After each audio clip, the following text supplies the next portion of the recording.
All right, continuing coverage of Geekazine and the Tech Podcast Network. We're here at, is it the Borders booth? This is the Borders and BookBrewer booth. Okay, so... because we're in a partnership together now. Okay, BookBrewer, so you make a beer for books? Well, that was beer was definitely the original inspiration for BookBrewer. But first of all, I'm the founder and CEO of BookBrewer.com, which actually just launched last week. We've been in beta for about a month before that.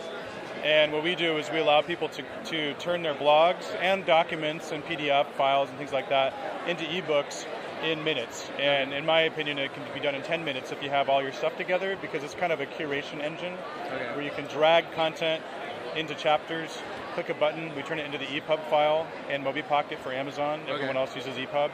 And then we push it into all the major online bookstores that allow us to at this point. So right now that's Borders and Kobo. Okay. And Barnes & Noble should be soon, and Amazon.com.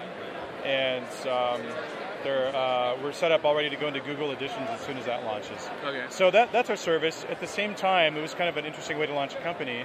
The day after we launched, we signed a deal with Borders to be their exclusive ebook publishing provider, and that service will be separate. It will be called Borders Get Published, powered by BookBrewer. That launches on October 25th. Okay.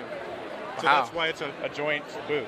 You know what's really funny is I had a session yesterday where I talked about expirable versus evergreen content for your podcast, for your audio, for your videocast, and for your blogs.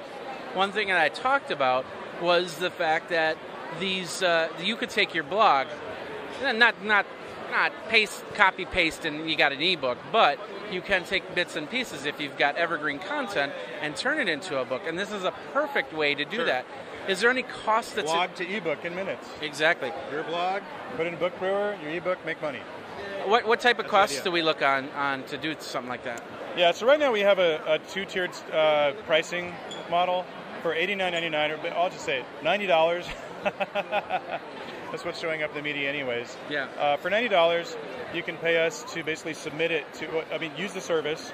And at any time, by the way, before you pay anything, you can always get a proof that you can then put in an iPad, iPhone, any kind of, Stanza is a really great reader for that, for the devices.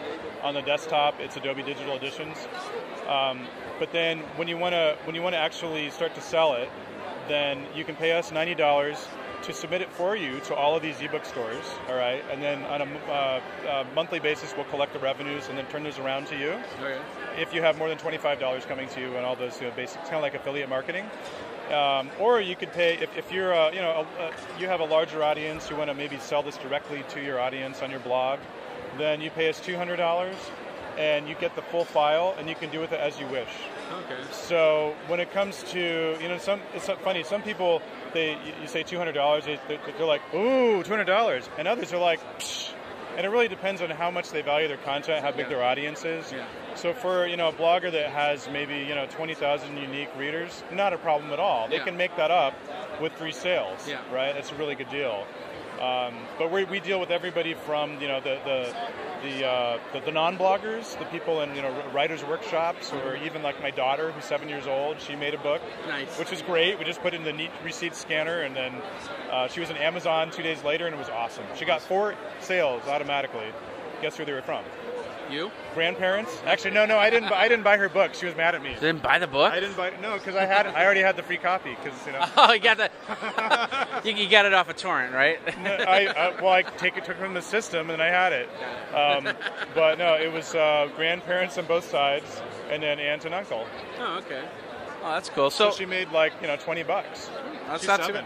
7 years old, and she's published. Exactly. That's kind of wild. You can get even a 7-year-old can get published with BookBrewer. Where do people go to get more information? So for BookBrewer overall, they just go to BookBrewer.com, which is back here. Okay. But and that's actually live now. People can start creating books. We have a lot of bloggers from this conference who are doing that now.